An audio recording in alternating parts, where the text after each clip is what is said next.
NFL Nation, how you doing? Come on in. Welcome to As the NFL Turns, baby. Week 18 is here, baby.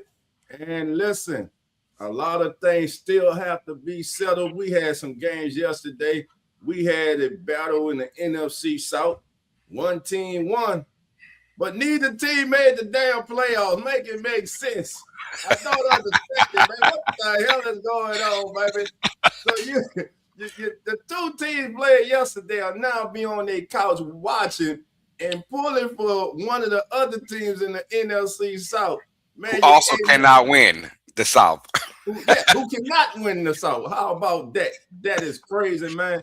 And of course, we're gonna talk about that performance last night, man. Listen, shout out to the Seattle Seahawks, who last night clinched the #1 seed and their first NFC West title since 2020 with the win over the 49ers. And it wasn't a win. That was a dominant defensive performance by Seattle. And by the way, the 49ers defense only gave up 13. That was a good defense performance, but Seattle, man, that defense was on another level last night. So I asked this question, and we're going to get to that game. Matter of fact, that's going to be the first game we touch on. I'm going to ask this question. Did they peak too soon? Did they peak too soon with their performance? Just a question out there. Shout out to the 12-man favorite, man, one of our favorites on the show. Shout out to Megan. Congratulations on the #1 seed and winning the NFC West, Megan. All right, family. So, man, Carlos, man, like I said, let's talk about this game first, man. Let's get it, man. I'm the floor is yours, man, because I was highly impressed with the defensive performance by the Seattle Seahawks. I mean, I was impressed as well. And they battled their asses off. And this looks like a championship football defense, right? And my only concern for this particular team was, hey, Sam Darnold in the offense. Well, it's not bad when you just hand the ball off to Kenneth Walker and Charbonnet. They handle business per usual. And I didn't think about that aspect. I just kept saying Sam Darnold, Sam Darnold. Well, duh. A way to make Sam Darnold more comfortable is by running that football. And they did that. Time of possession. You don't give the Niners any kind of hope to come back in this game if you have the ball the whole damn time. So, I mean, there's a 2-for-1 pretty much time possession in favor of Seattle. You keep that football. You don't put Sam Darnold in any bad situations. Rarely was it their third and long, but when it was third and long, they found ways to pick it up. Unique ways to pick it up. But this defense, you got to just show all kind of love to this defense, because the last time they played an NFC West matchup, they gave up 37 to the Rams, though. So you're thinking, okay, and that was also an overtime game as well. But you're thinking to yourself, man, like San Fran's going to put some points up. Can Seattle do that? No. They went into San Francisco, the hottest offense in the league over the last 2 months of the season, and straight up dominated, man. Straight up dominated. And there was no way, somewhere in that fourth quarter, like early fourth quarter, I said there's no way the Niners can win this game, because Seattle is not giving up the big play. They're not.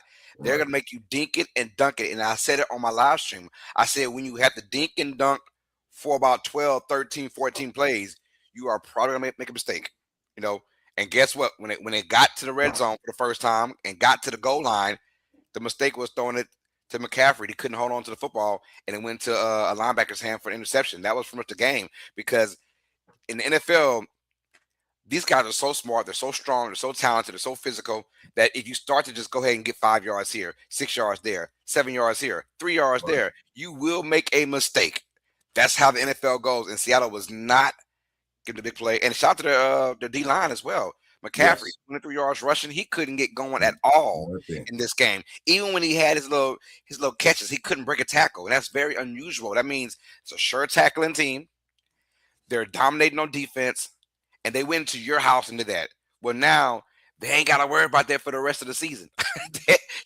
We'll be in our house now in the 12th man, very comfortable. And since they got that, I mentioned on our show last week, since they got that, because I was concerned. I said, well, what if Seattle doesn't win the #1 seed? I'm not quite sure about this team. But if they do win the #1 seed, I like this team chances going to the Super Bowl because of their dominant defense and that fan base behind them going crazy. So the defense really showed out. They're long, they're lengthy, they got great ball skills, they're fast, they're young, they're competitive, and I like what I'm seeing in Seattle right now from that defensive side. Offense, as long as you run that football, bring that running game, bring the defense, you should be good in the playoffs.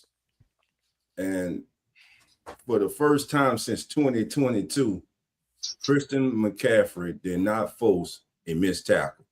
Nope. Crazy. That was the first time that happened to him since week 12 of the 2022 season.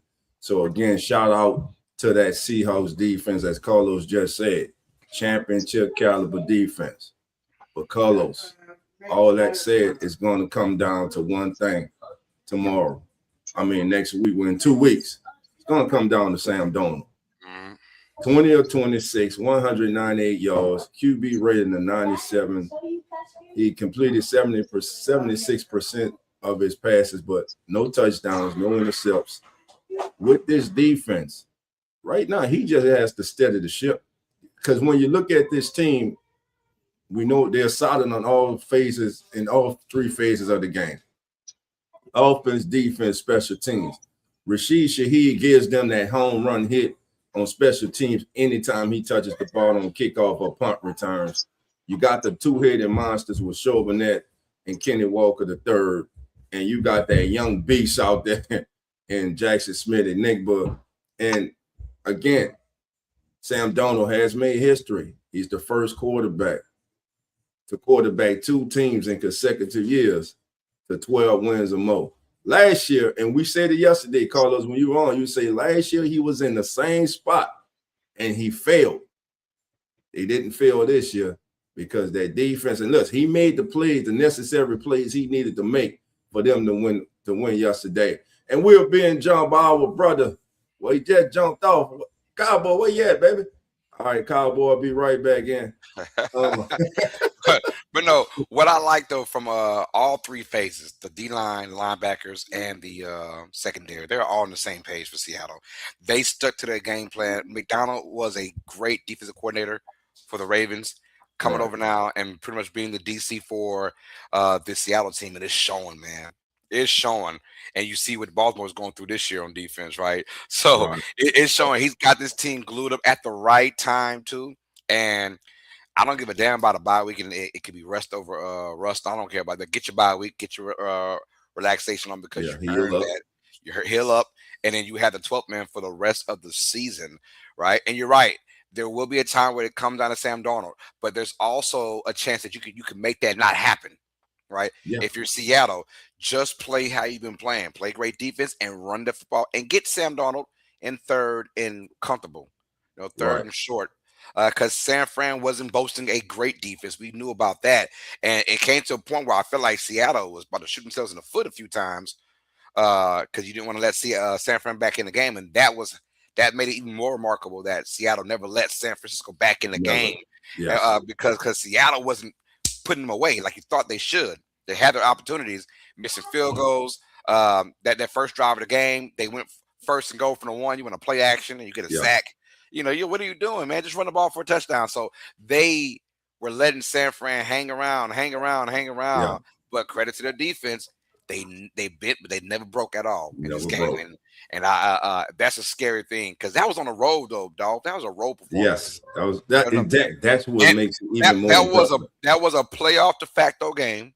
It really was, and we saw our best versus your best, although you didn't have Trent Williams in that game and Ricky Pearsall. Now has been banged up all season long. So it's even incredible. They're even in this position. In this position, right? So, but Seattle's like, yo, when it's all said and done, we went on the road and took care of business, and now we'll have to reap our benefits, get our flowers, and be at home for the rest of the season.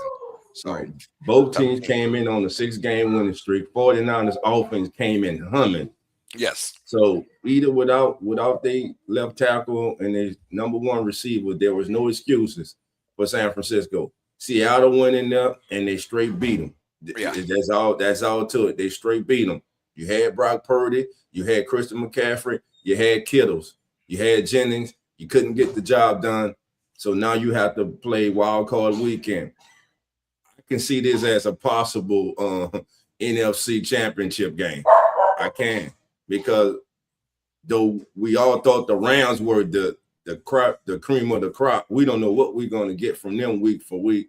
And again, really, it's the entire NFL, man. You know, I believe in, as a fan of the NFL, I love that there is not one team that you can just put your finger on and say, man, they are guaranteed to be in the NFC or AFC championship or the Super Bowl, because you don't know. But we'll start to find out next week, man.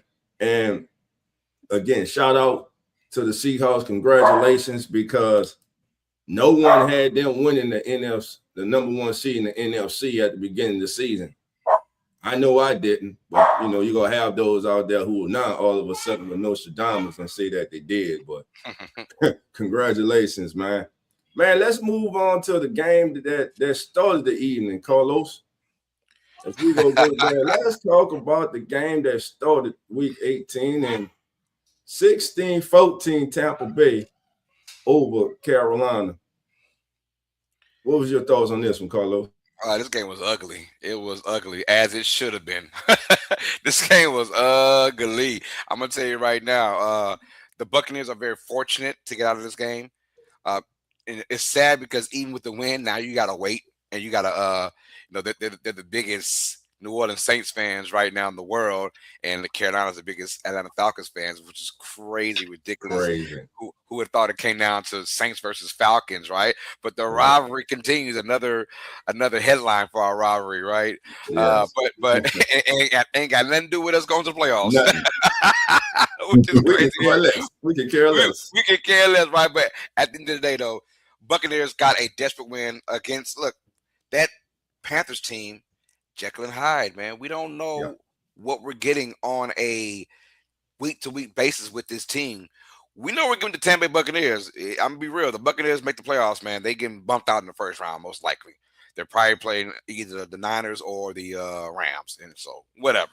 But when you're talking about the Panthers, if they can make it in with a Falcons win, then the Panthers have a decent shot of being an upset-minded team, but you're going to get a division winner that's under 500. Yes. And probably most likely one and done, but who knows? That's why you play the games. But in this particular matchup, man, the Bucs did what they had to do. They had to get a win. It was desperate. It was ugly. It was rainy. It was nasty. Guys were taking off their gloves, trying to catch bare hands.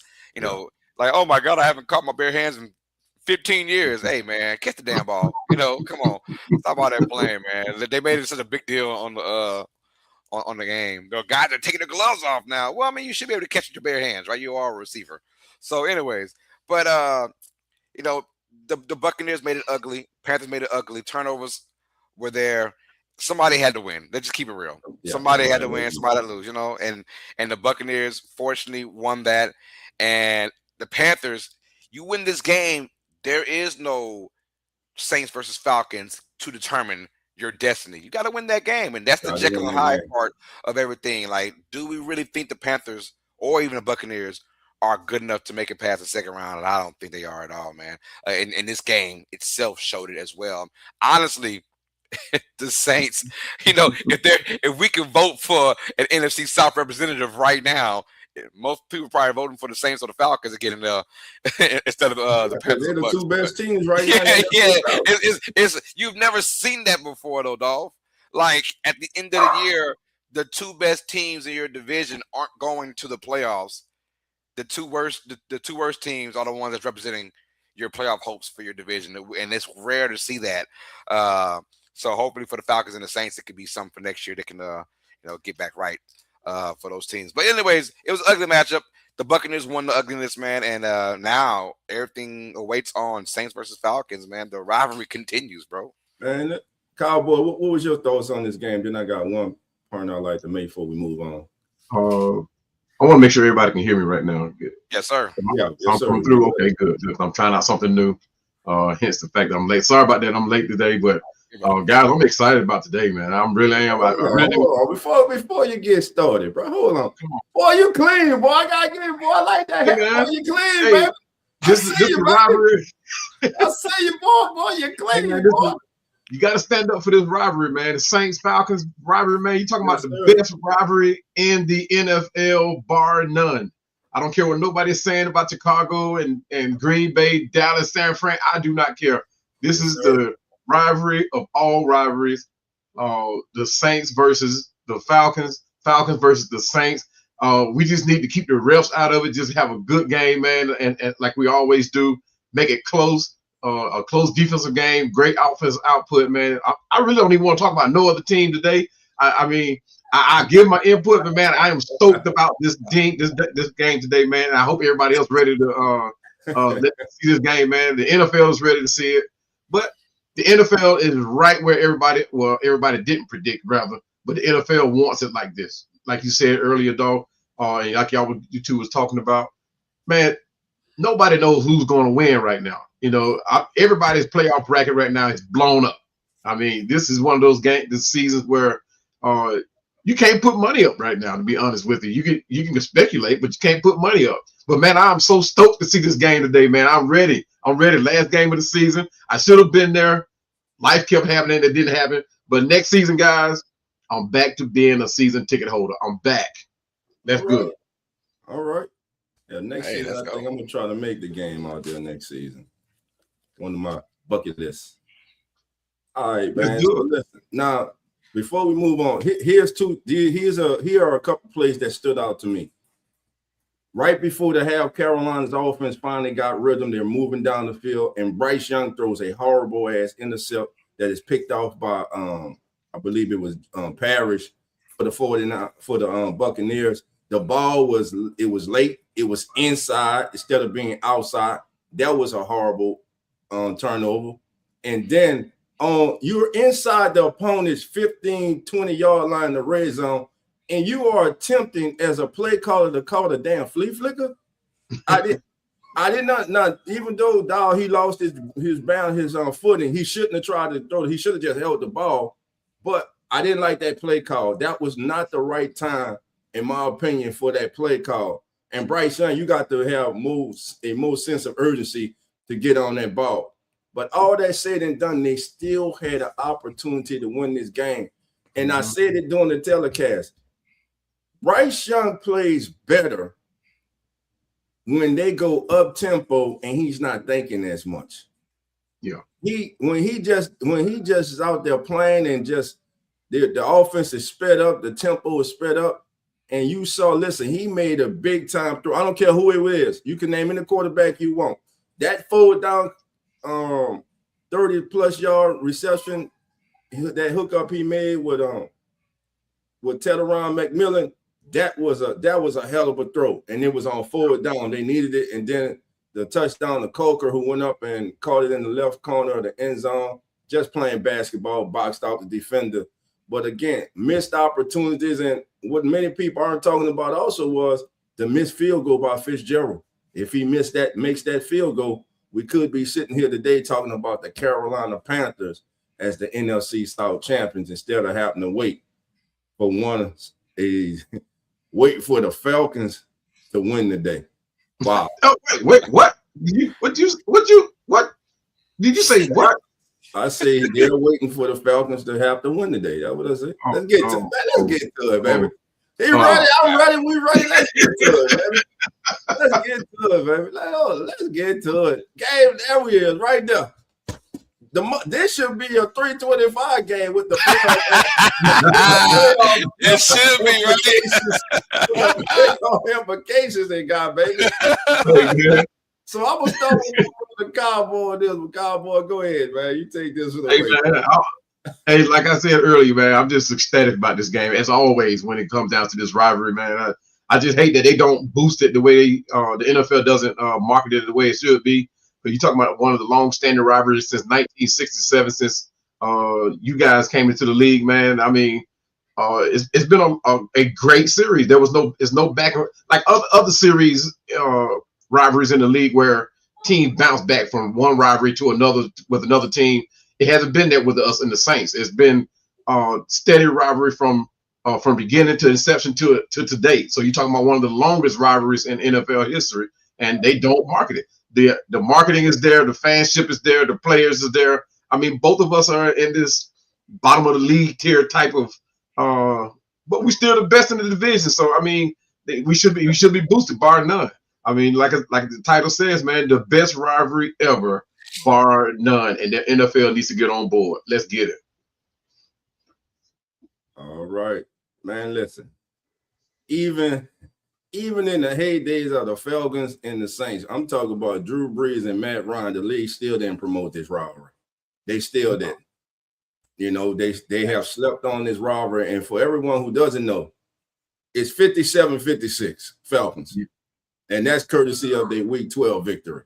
You can't get no closer than this, man. Can't get no closer. It's been a back and forth rivalry. Like I stated, man, you have family members now from both fan bases who are like family. They have become that close from seeing each other twice a year.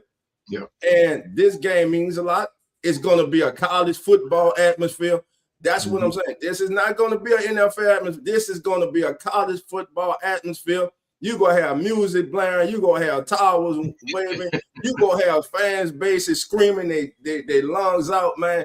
It's going to be crazy. You would think today's game would be a game that they're playing for seasons in the playoff, but they're not. It's just Falcons. It's just Saints. And there'll be no excuses. B. John Robinson, let me just say, that young man is special. I like I said, I hate it when he went to the Falcons, but as a lover of football, I love to see this young man play football. He went crazy Monday night. He won't go crazy today, though. Hey, man. Hey, I don't know. We can't stop him. We're going to try to slow him down, man, but that kid's special, man. And listen, on the Saints side, let's see if Tyler Shuck is able to pull this off today with the limited amount of ammunition that he has at his disposal today. Yeah, man, sign me up not just for next year. Sign me up for the quarterback going forward. The future is now. It is even with a loss today. The future is him, man. They got to build around this kid, man. Hey, I've been telling y'all that for a while, man. I saw this kid first game, man, and I was surprised that a lot of Saints fans did not jump on board with this guy. I mean, I know everybody's calling for I forgot the other kid's name, but Rattler. But Rattler's a great quarterback. I'm not taking nothing from him. But Tyler shows something different in the pocket, man. I mean, the way he orchestrates, and if he's able to dissect our secondary with his skills, man, I'm telling you guys, this guy here is going to be that guy for you guys, man. They need to build around him. They need to develop him right. Don't just throw him to the wolves. They need to develop him right.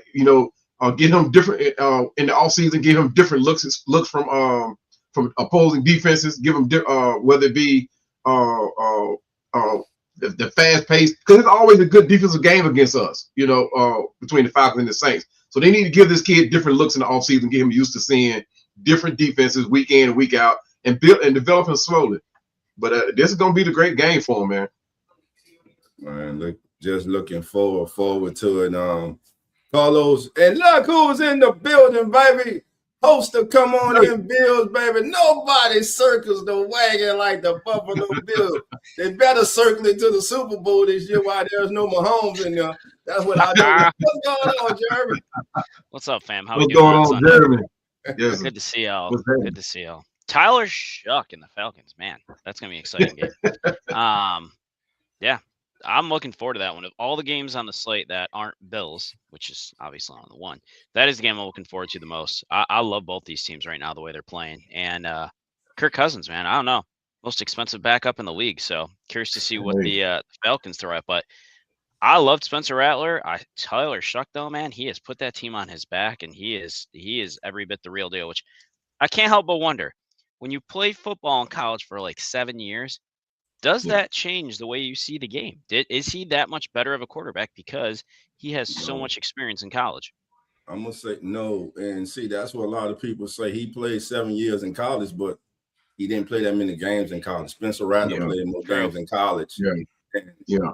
But that's becoming the norm now, though, isn't it? It's just what it is everybody look at his age. Oh, he's 26. He's been in the college. It was got more experience.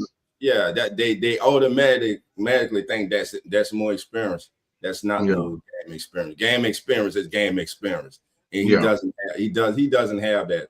But what he does have is, like, I got to give it to Louis Riddick. Louis Riddick, and shout out to my brother Dante of East Coast Gridiron. Those are the two gentlemen who I respect a lot that identified Tyler Shuck last year in their mind as the best or one of the best quarterbacks in the draft. Mm-hmm. They have been on Tyler Shuck the entire time. When we were at the Senior Bowl, Dante and I were sitting, we were talking, we were watching Tyler Shuck, and he was explaining to me everything about this kid. I watched this kid. I came back, and like I told the family, like, hey, this kid here, whoever gets him, and like when I interviewed him right after the Senior Bowl, and like I told him, and I said, whatever team gets you is going to be very fortunate to have you in their building. Yeah. Little did I know it would be us, but I'm happy as hell it's us. I'm happy as hell that is us, man. But again, looking forward to this game, man. And the day does matter because you're putting on display, you're putting your resume on display today for 31 other teams. So a lot of people are like, today doesn't matter. It matters to those guys. You're going to have guys called up from the practice squad who haven't had the opportunity to play that much. Today is their showcase game. Today is the day where they get to show what they have, and they get to represent themselves, their families, and everyone who helped them to get to this stage. So the day does matter. Yeah. I'm gonna tell you, when I first saw this kid throwing, though, before he came to the NFL, right? What I first noticed about him was his accuracy, right? But I was looking like, okay, anybody can be accurate without pressure on him. But now that he's gotten pressure on him, oh my goodness, I mean, he's wowing me even more. You know what I mean? So I mean, like I was saying earlier, if he gets developed right, man, I think this kid he'll be right. I'm just waiting to see what he develops into the future of next season, because I'm sure this division will not go down like it went down this season. There's no way it can. I mean, I think it'd be more competitive. It'll probably be even more slated evenly, and be more 500 ball as opposed to people playing 2 or 3 games beyond 500. I think it'll be more competitive next season. Yes, sir. I do as well. To have, I know this is as NFL terms. I know we're diehard Saints and Falcons fans, but it tells you how mid Week 18 resume actually is. We're spending about 20 minutes talking about Falcons and Saints team that have no chance of making the playoffs at all. Eliminated. But fighting for a chance to get somebody else in. So it tells you that there's still a storyline with the Saints and Falcons, which is why we're talking about it so much. But it's cool to see that. As far as Tyler Shuck's development, I'm loving what I'm seeing. I was one of the ones that was kind of scratching my head and beginning like, why did we get this kid? But now I'm looking at it. Hey, I eat my words up, and I stand corrected, man. The kid has been amazing. And like Cowboy said, even when they throw pressure on him now, this kid is a 1, 2, 3, sometimes 4 read quarterback. I love that. I love that. That means he's got his nose in those dang books. He's watching video, watching tape, and he's getting better at it every single time. So yeah, you want to throw him to the Wolves, but I think the Wolves are already there, and with more talent around him for next season, things are looking up for this kid, man. And and he's one of those COVID babies. That COVID year gave a lot of guys extra years. It was just that's how it is, injuries and COVID. So that's why he spent those 7 years in college, and that's for a lot of people. But a lot of folks don't have the talent to make it to the NFL. They just want to stay in college for 7 years and get some good NIL money, and then probably work at Walmart when it's all said and done. This kid knew, hey man, I got the talent, and it showed. Get the right amount of NIL money, you ain't gonna have to work at Walmart. Well, it depends on the person. It depends on the person. I know a lot of folks that got paid under the table, and they working at Kroger right now. You Yeah, know, like, yeah. hey, you with the man, homie. In high school, you with the man, homie. What the happened to you? Yeah, so I know a lot of guys that had that talent, man, but their mentality, they had Kroger or at Market Basket right now. Yeah, we talking about pressure that he may be facing. Today, he certainly will be facing it. We're bringing in guys like Kobe Bryant, who's supposed to be the ball hawk of the draft that we got last year. I think that Jesse Bates, he'll be being the experienced ball hawk himself. And then we got Billy Bowman. Well, Billy Bowman is out. Got the other Xavier Watts. You know, he's the other corner safety back there. So. He's gonna have his hands full today with looking forward as far as pressure. So I'm looking for how he interacts with it and dissect that too. So, but yeah, I'm looking forward to this game, man. Let's get it. Hey, regardless of what happens, both these teams are going to look at this as a step into it for next season, because we feel like Saints and Falcons, we feel like we're the best two teams in this division, although we're represented in the playoffs. We feel like right now, currently, we are the two best teams in the division. So a lot to go on. And like you said, like Dolph said, 31 teams are looking at these other players too. So they're going to perform. And it's going to feel like a playoff game, albeit it won't be. But we'll just be helping somebody else get the playoffs. It's weird. Yeah.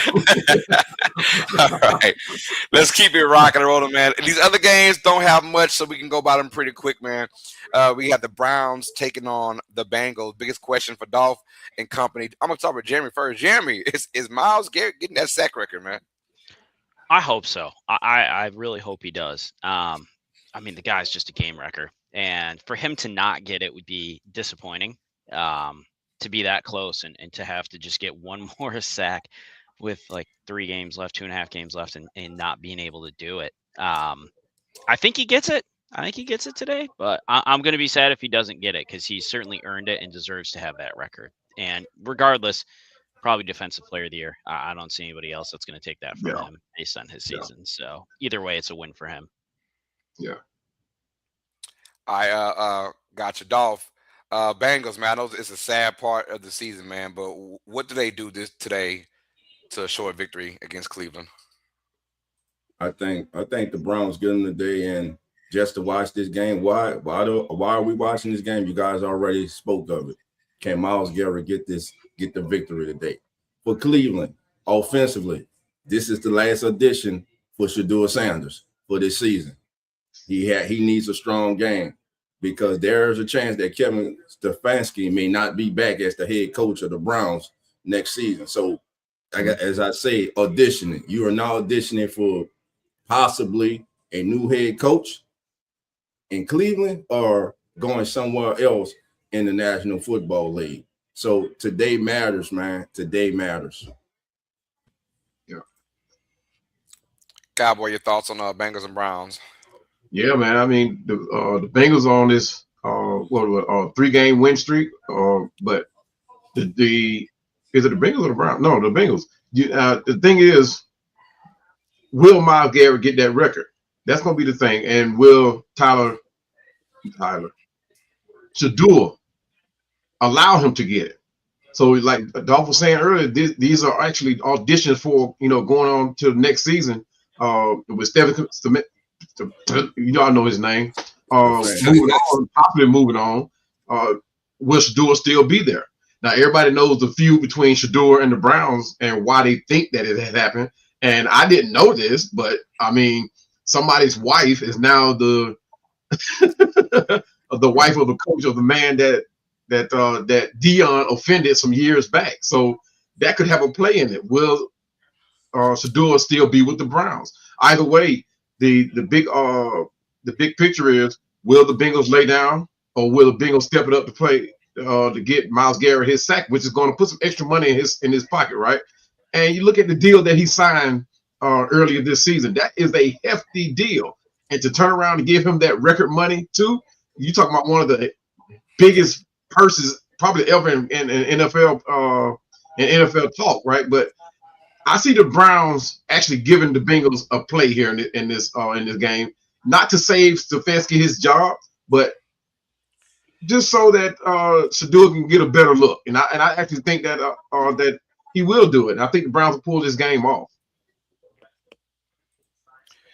I got you. I'm going with the Bengals to win this one. I don't think it'll be close, but also I hate to be that dude. I don't think Miles Garrett get the record, man. He had 3 games Yeah. to get it. Teams are game planning heavily Mm-hmm. against Miles Garrett, and they don't want to be that team, I guess, that gives it a sack record, even though it kind of hurts their offense.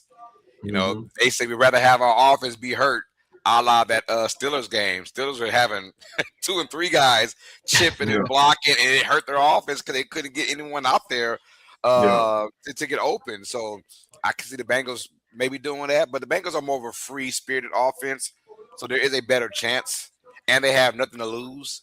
As the Steelers had everything to lose by losing that game, so there could be a possibility. But I'm gonna go ahead and say no. I don't really see it. We'll find out. Though. I hope he does get it though. That comes down to coaching too. Maybe they need to move them around, move them inside. Stop having them line up at the same spot the entire game. So it comes down to coaching too. You know, if you want, hey, we ain't going nowhere. We got a generational talent who has a chance to make history. I'm gonna do if I'm the defensive coordinator today, I'm gonna do everything I can to help him get that record. I'm running stunts and everything. I'm trying to get him free. He getting that record today. Yeah. And by the way, he playing Shadur. Y'all know what Shadur like to do. Shadur like to run around, turn his back, flip around and shit. Go ahead. He gonna get caught today though. That's why I think it's going to be kind of hard for him to get it because Shadur get on the bike and take off on him. Yeah, Shadur don't know when to put the kickstand down on the bike though. Hey, so for those who don't know, y'all, the NFC number 1 seed has been clinched by Seattle. That was obvious from last night, but the AFC still has a lot of determining factors for the number 1 seed. Even the Houston Texans are still somewhat at play for the number 1 seed. It's crazy how it's going on, but obviously the Texans are here to play for the AFC South division between them and the Jaguars, but they have to take on a coach team. Show some love to Phillip Rivers. He's done for this season, and I'm pretty sure for the rest of his career. But shout out to Phillip Rivers. The coach who started Riley Leonard today. Maybe he's done. Maybe he's gone. Maybe we don't know yet. I don't know. He might come back for a full season next year, be the backup. He still got that pension, right? Yeah, but you never know. Or start because Dan Jones will be starting for a while with this coach team with that Achilles injury. So you never know how that goes. Yeah. But nonetheless, though, Texans got a lot to play for in this game. A division is up for grabs. Look. The Jaguars have an easy task as the Titans, but you just never know. That's why you got to play this game. And Houston is one of those teams that are coming in hot right now. Not necessarily offensively, but for sure defensively. They have a championship defense right there. What do you see about Houston in this game, man, and for the foreseeable future? Let's go start with you, Jeremy. I mean, first of all, Houston wins this game. Riley Leonard starting.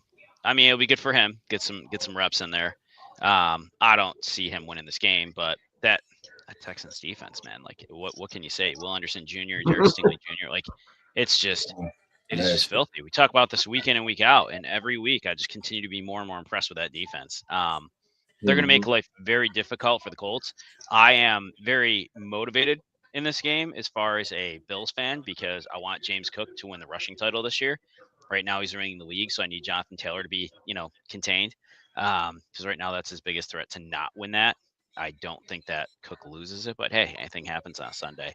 But yeah, for Houston, I feel like this is a motivating game. They know they got to win it. I feel like it's a tune-up for them to get into the playoffs and kind of get themselves straight. I don't think they're going to win their division just based on all the other factors at play, but they're going to win this game. And damn, that defense is just so filthy. They can stop anybody at any time and make you just create mistakes on yourself when you think you got the game in control. So, hey, Cowboy, how far can Houston actually go in the playoffs? What's their ceiling?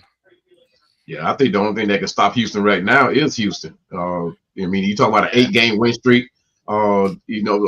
Like Seattle, man, they have to get in their own way to fall to this division title. And I mean, they're going to have to work to stop Taylor. Jonathan Taylor, the Colts running back, because he's on the verge of breaking a seasonal record too for himself, because him and James Cook are battling for the rushing title. So they're going to have their hands full, but I don't think it'll be close. I think Texas is going to pull this off. Like I said, it won't be close. And I got the Texans running away with this thing.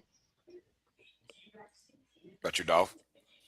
I'm going with the Texans in this one. But one thing that I want to look at in today's game, and of course I'll definitely be paying attention next week in the wild card round, is when C.J. Stroud is facing man coverage, he has thrown 13 touchdowns and just 1 intercept.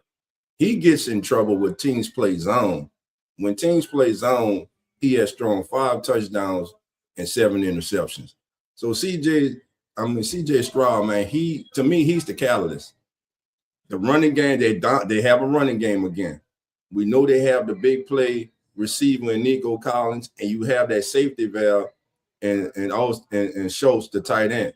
It comes down to C.J. Stroud, man. Like I said, he hasn't quite gotten back to that rookie year status that the way he performed. But listen, every year since this young man has been there, the Texans have been in the playoffs. So he's a winner. The head coach is a winner. And Riley Leonard, man, he's in a tough position today against the Texans, man. And that pass rush, look for the Texans at home, man, to close out strong and finish 12-5. And unfortunately for the Colts, a season that started out so promising, man, has ended like this after just major injuries, man. Daniel Jones goes down, and it seemed after that, man, it was downhill after that. And let me ask you guys a question. Will Anthony Richardson be back with the Colts next year? And if not, would he be one of the most sought after free agent quarterbacks? No and no.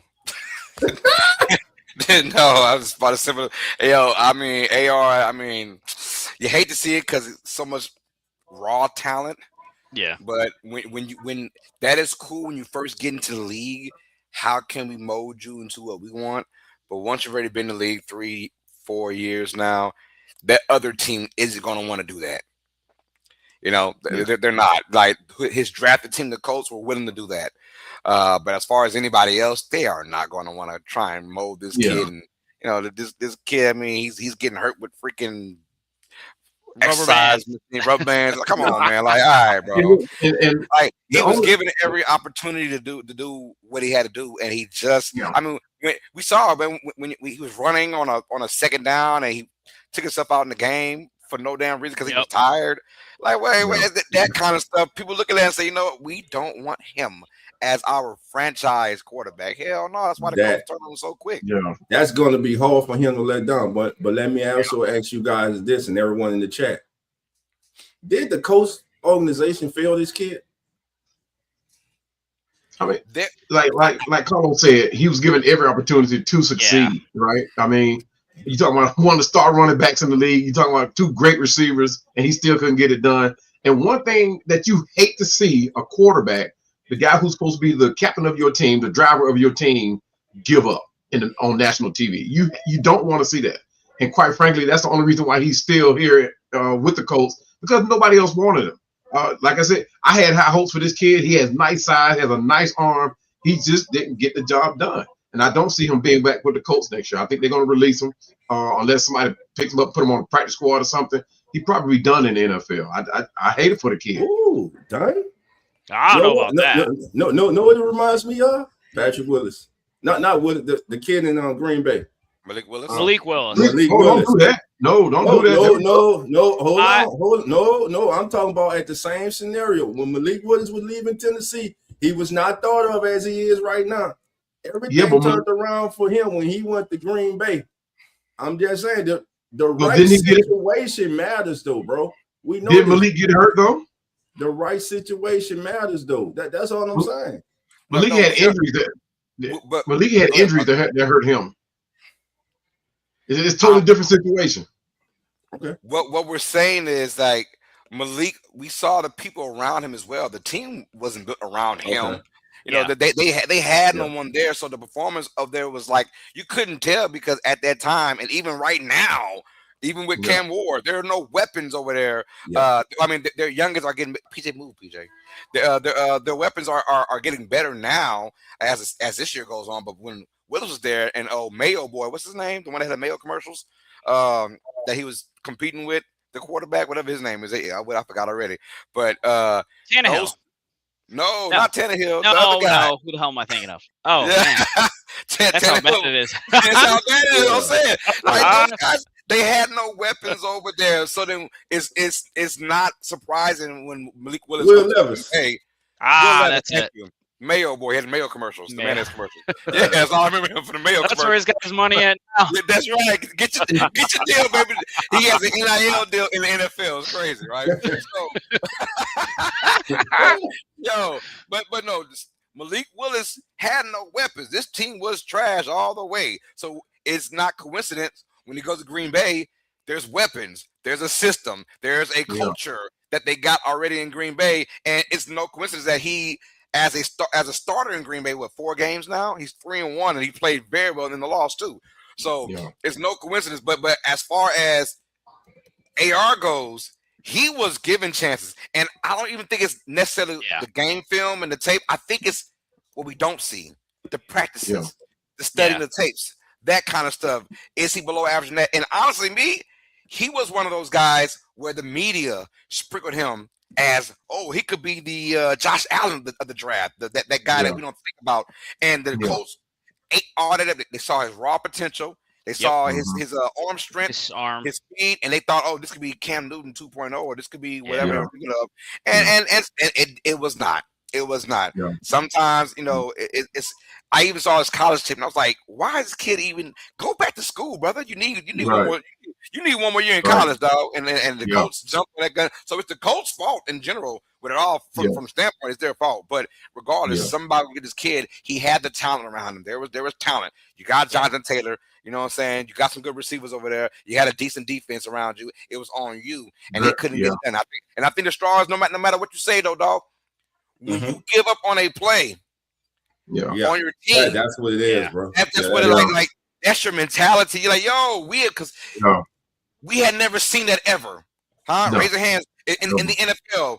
Hell, college. I've never seen someone on second down run and tell, "Hey, I need a break."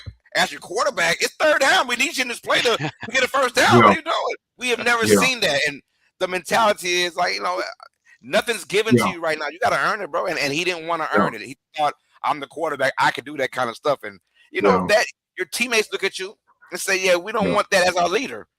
So he messed himself up. I mean, I hope the best for him, but you got to want it more than we want it for you. And then he's going around, hitting his eye with rubber bands and stuff, and now he's out for the year. I mean, but you gotta wonder, did all this sink in, right? Did all this sink in after this? Because the reality of it is, he's gonna end up maybe at best a backup somewhere, right? Like, I think there's always a place for a guy like that as a backup, right? Like, he's got raw talent. Like, I'll be honest, would I take him over Mitch Trubisky? Yeah, I would. Same as I would take Trey Lance in a heartbeat. Like, give me those guys, because if nothing else, they can scramble, they can make plays with their feet. Mr. Trubisky is going to do that for you, right? But I mean, that's why I just hope Allen never gets hurt. The Colts didn't fail him; he failed him. Like, period. End of story. Malik Willis was never in a good situation. The Titans never gave him an opportunity to succeed. He never even got a chance there, for that matter. So his story is just a lot different. And when you look at him in college, what he was doing at Liberty, he was just lighting it up. And that just translated. And I agree. I mean, you look at the college tape, like, I like AR-15 is raw talent, but is a true quarterback, man, a lot to learn still. And maybe after this year, he's learned something, but he's going to have to prove himself now. He's going to have to go somewhere else if someone's even willing to take a chance and earn that back. And that is really hard to do. It's like they say, you only get one chance to make a first impression. And he made his impression. And now you got 32 teams that maybe would consider taking a chance on you, but you got to earn it now at this point. So I feel bad for the kid, but he did it to himself. I know us myself, Cowboy and Jammer probably saying, hell no about you, Dolph. Would you give him a chance if you were in need of a backup quarterback or even a third string quarterback to probably put on the practice squad? Would you look at him? Yes.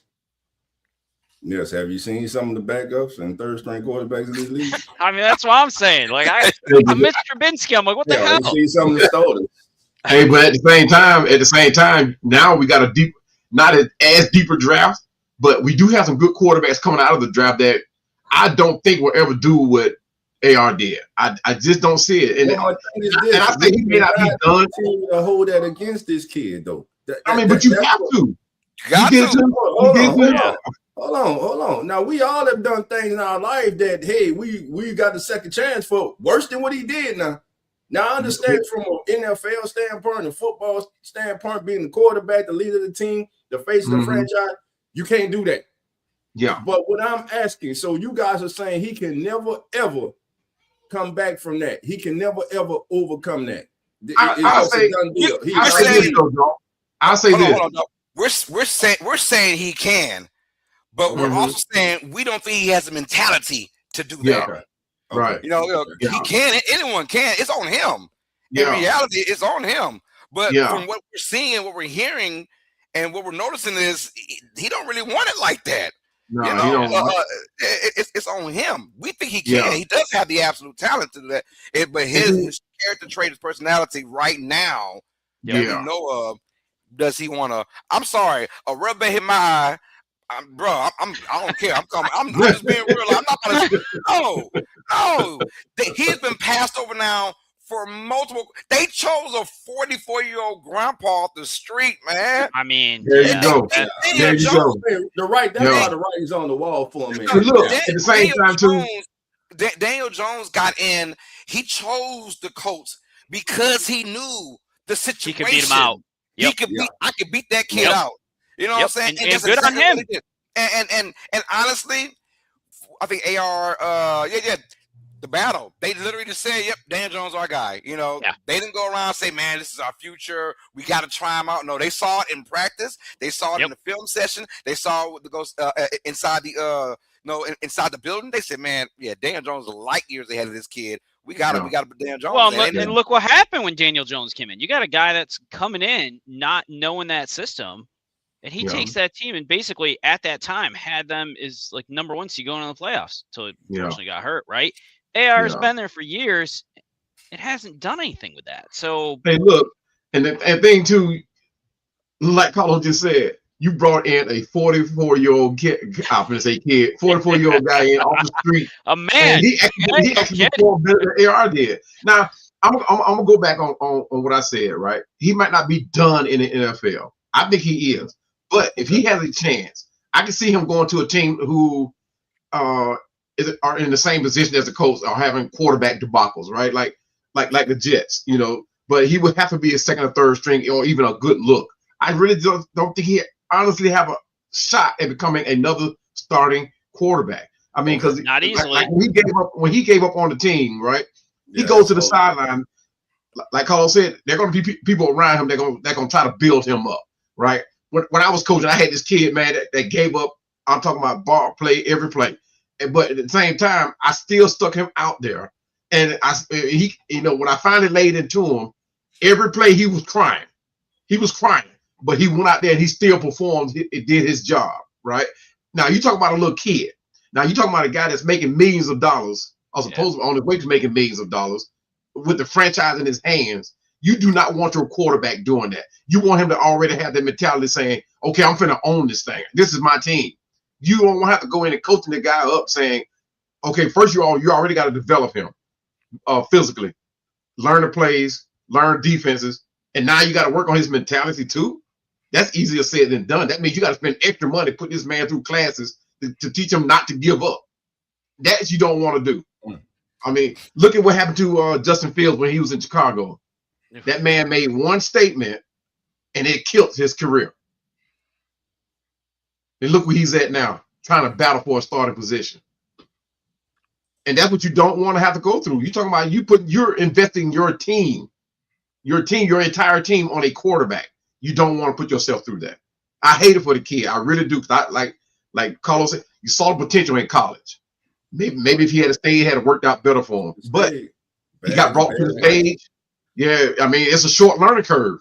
You got brought from the draft to the front of millions on the NFL stage. It's time to perform. Not only do you have to own your job, you got to bring a franchise up that's not doing so well, and you got to own it.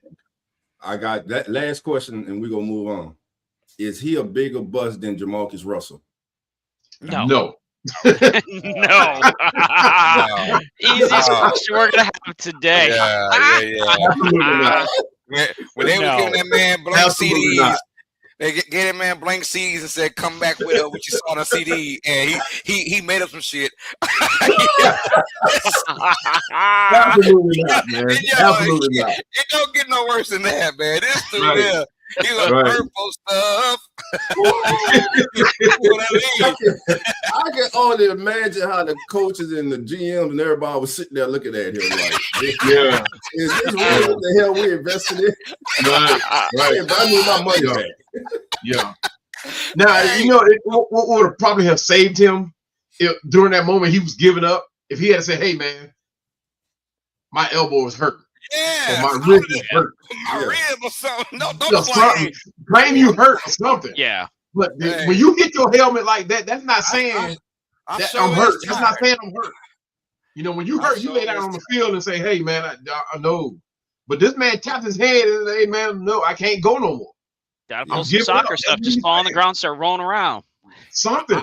I'm gonna say this. We'll dip out. Like NFL stands for not for long. There's a reason why the average span of the NFL players 2.5 to 3 years. For every Tom Brady, there's a bunch of ARs out there. So it's just how it goes, man. It's just how it goes. We'll see. Rooting for the kid. Hope all works out for him.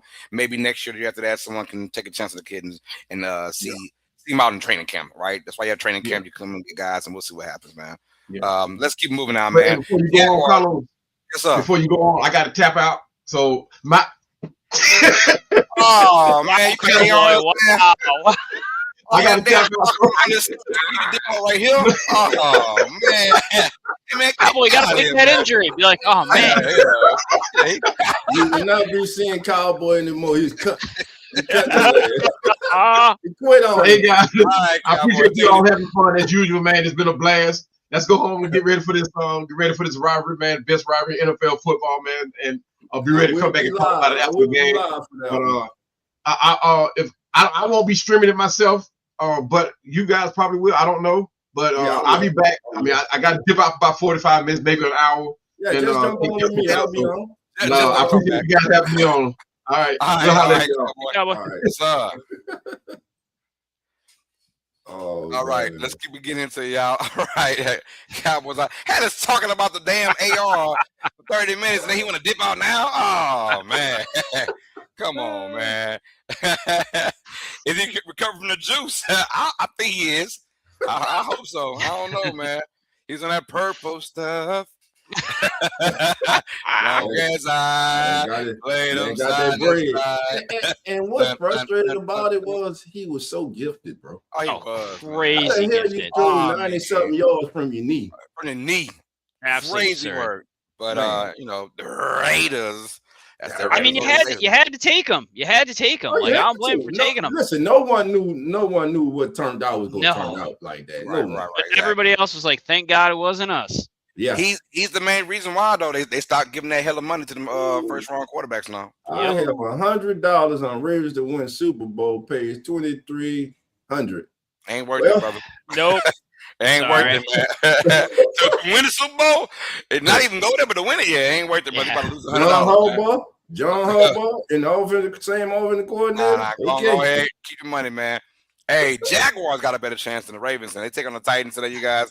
Jaguars would have win, and I do apologize. The Texans have no shot at the number 1 seed overall, but they still have a chance at the AFC South title. But the Jaguars take on the Titans with a win today. Jacksonville will be the AFC South champions. But did we see the division being pretty much this good towards the end? Toward the Jaguars, the Colts at one point were the best team in the NFL, and then you had the Texans now that are won like 8 in a row, which is going crazy, man.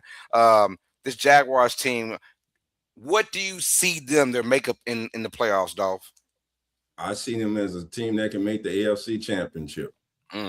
They got a running game, they got receivers, and they got a defense. And most importantly, Trevor Lawrence is now starting to play good football. Lincoln is getting Trevor Lawrence to play good football. He has gotten Trevor Lawrence to play good football the majority of the season. And listen, we got to remember the last several weeks when we're talking about this Jaguars offense, how many times have we mentioned Brian Thomas' name? Not much. Nope. A lot. Not a lot. And of course, that big trade that they did at the trade deadline, that has paid significance, man. Trevor Etienne just being a beast with the ball in his hand, do it all. So I believe that the Jaguars are a very serious contender, man, to make it as far as the AFC Championship game. I like their makeup. I don't know if they make the AFC Championship game, but I can't disagree with you, Dolph. I mean, they're a very complete team, and I think the two missing pieces they've had, I think the past couple of years, is ETN being as consistent as he's been. And I think when they traded Bigsby, I think that was huge for him. I think that was the moment they're like, hey, we really believe in you. Like, you've got to step up your game. And he's shown that game after game.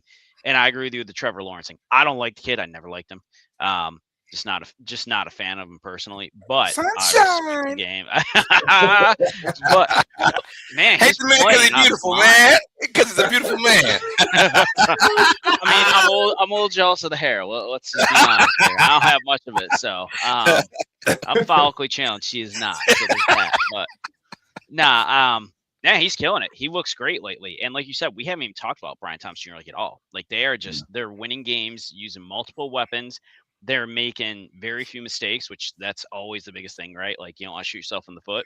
And ETN's playing the way he can play, is a complete running back. And honestly, he's never going to be Bijan Robinson, but he's playing very much like a C-Mac Bijan Robinson type player right now, where he's doing it all, receiving, running, and being consistent with it. So they're going to be a dangerous team in the playoffs. The AFC is going to be a really interesting race to the AFC Championship, because there's a lot of really good teams, and anybody's going to have a shot to win that.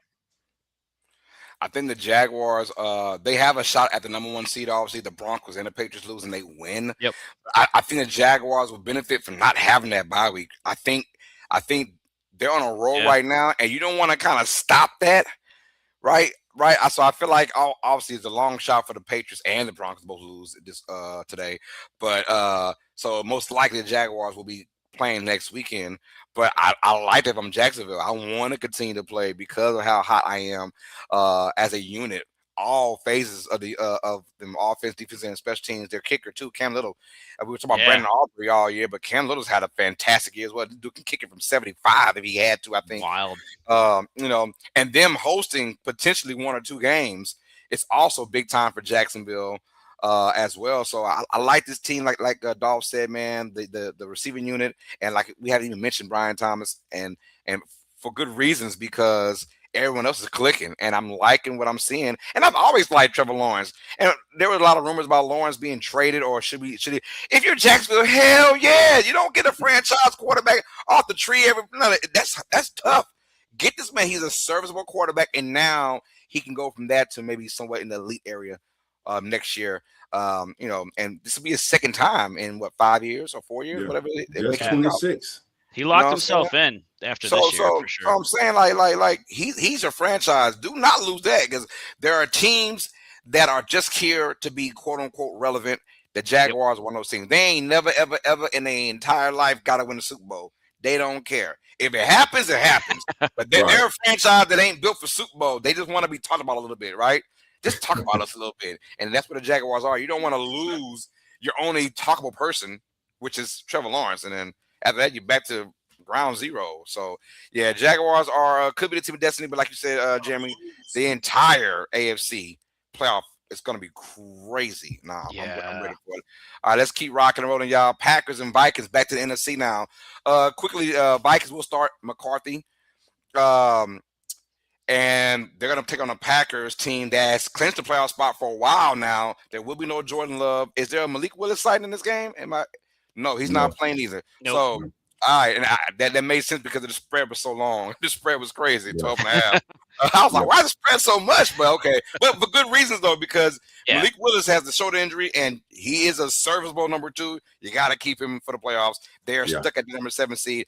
I'd tell you what, does Green Bay have any shot?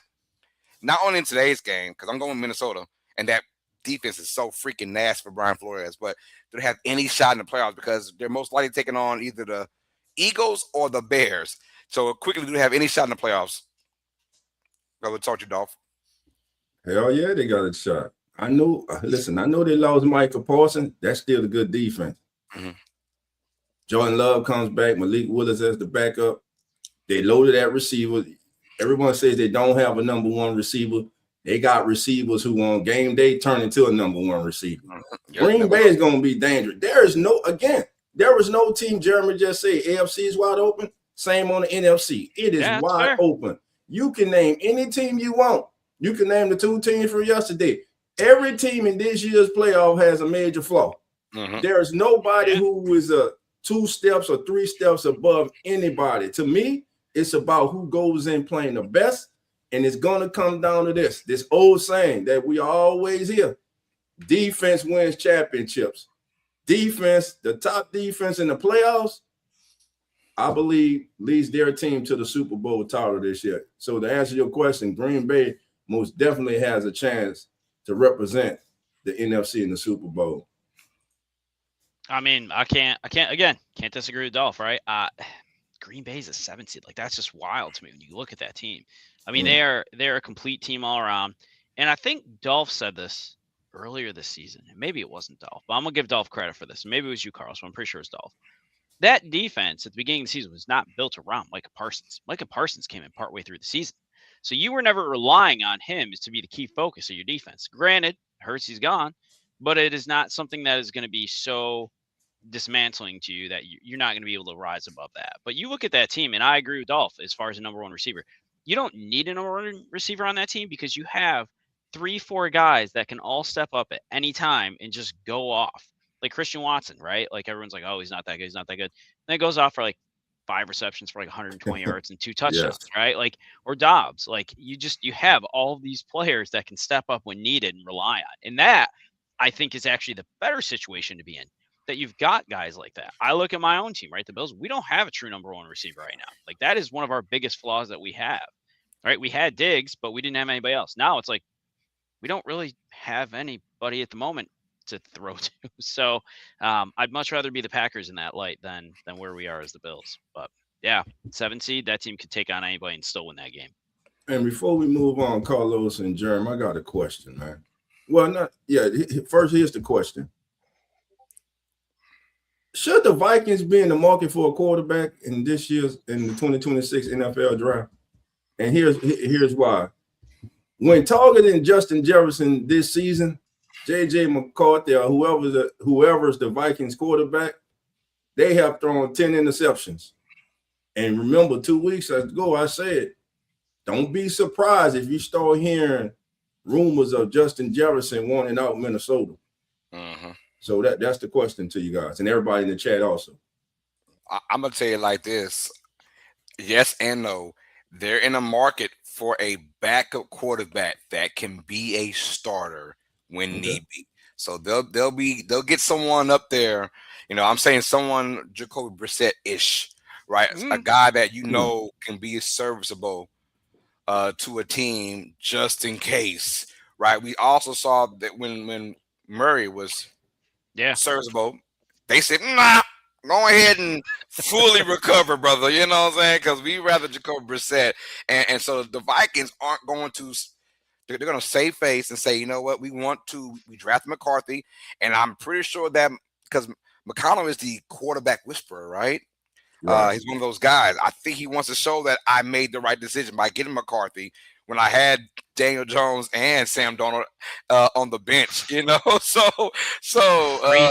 I mean, last year on the roster, and you saw those guys flourish. He's probably saying, I want to create this guy. And, you know how it is. Pride kicks in. So they'll be on a market for a really good backup. So don't be surprised if a big name backup player comes to them because, you know, like someone like Daniel Jones pinpointing, I want to go there because I have a chance to beat that kid out or a chance to play some games because he's injury prone or whatever. So, yeah, they're going to need that because honestly, Dolph, you're right. You keep messing around and pissing off Justin Jefferson, you know, he going to leave. He going to leave. And kudos to him, says all the right things. You know, he doesn't make it about somebody in Philly. Exactly, right? But we know about his talent. He's arguably the best receiver in the game when he has someone throwing the football. And just this year, it's not like that. Even the last, Sam Darnold came in, but before Sam Darnold, it was kind of tricky. We didn't know what was going on with the quarterback situation. They better get it right, though. They better get it right because you don't want to lose Justin Jefferson, caliber wide receiver. And, they have a championship defense. They do. They have a championship defense and no quarterback to help that out. So we'll see how that goes.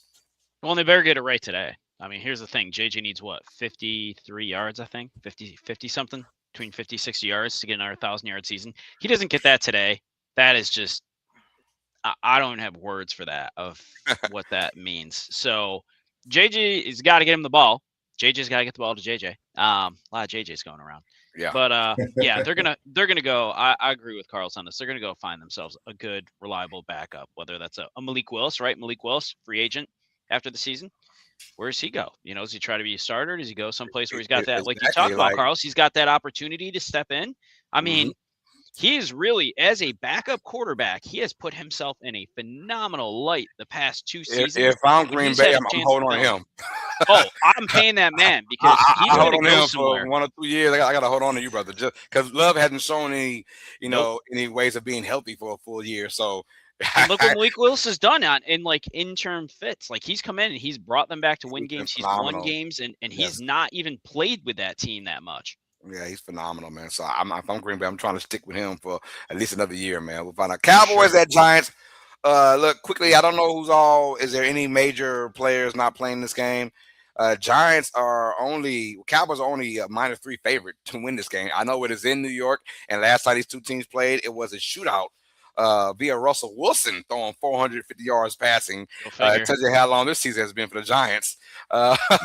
Jackson Dart, though, look, I finished strong, man, but I do not like what I am seeing from the Giants organization with this kid. This kid is running too much, and it's too much, way too much. And even when he came off an injury from the concussion this past game, he was still running way too much. I'm like, yo, I gotta reel that kid in. Man, settle this kid down.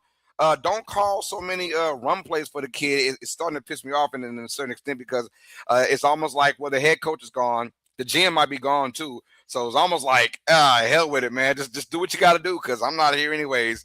I mean, they got a good running back. They got Tyrone Tracy Jr. I mean, it's not like they don't have a running game. I mean, Singletary, I think, is meh. I didn't love him in Buffalo. I still don't love the kid. But Tyrone Tracy's legit. So, it's not like there's the need to have to run him on all these plays. Like, you're risking this kid's health for the long term of your organization. Like, it's not worth it. Patriots gonna win it. Nah, I mean they've won a bunch, but hopefully not. Hopefully not this year. You're like, yeah, nah. I don't want to see that, man. No, I don't need to see that. The monkey thinks Ravens are winning the Super Bowl. All right, man, they gotta win. Everyone's loving the Ravens. They gotta get in today. Gotta get in first. They gotta get in first. They ain't winning if you're not in. Yeah, that's right, man. But no. But as far as the Giants go, I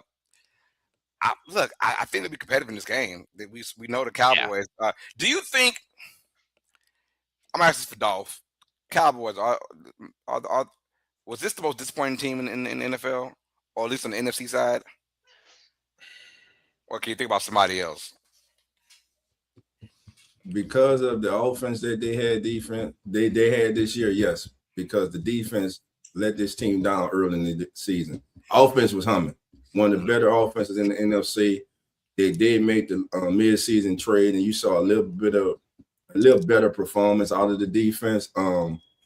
They moved on from Diggs this week, which a lot of people saw coming. Bland, since he has come back, hasn't quite lived up to the contract that he's gotten. Lived up to his last name, Bland. Yeah. So, I mean, I'm gonna say they one of the most disappointing teams in the league because on any given Sunday, they can beat any team that's gone into the playoffs right now. And a lot of teams in the playoffs right now will have a problem stopping that offense. So, they are definitely up there as one of the most disappointing teams. What I don't like is I don't like wasted years. And when I say wasted years, I look at my own team, the New Orleans Saints, 2014 to 16, wasted years. Drew Brees in his prime, right? And I feel like it's Dak Prescott in his prime right now with that 79, offense 79. and can score 40 any given Sunday like the New Orleans Saints did from 14 to 16. We didn't start getting good again until Drew Brees lost a step in his arm, because all that throwing he had to do in 14, 15, and 16 to be 7-9 for 3 years straight. This is the Cowboys that got to look in the mirror like, yo, we have got to intentionally put our marbles into the defense. Because if not, you're going to just keep wasting Dak Prescott's prime years, man, because you only got so many prime years in the NFL until now you're a dink and dunk quarterback like Drew Brees became somewhere in about the 2018, 2019 season. He was still very accurate, obviously, most accurate quarterback in NFL history, but at the same time, wasted years in your prime, you just don't want to go through that. Like, especially, I can handle a bad offense with a great defense because that can get you further than a great offense with a poor ass defense. It's almost like wasted calories. And we said about Dak for a lot of his career, wasted calories, wasted stats.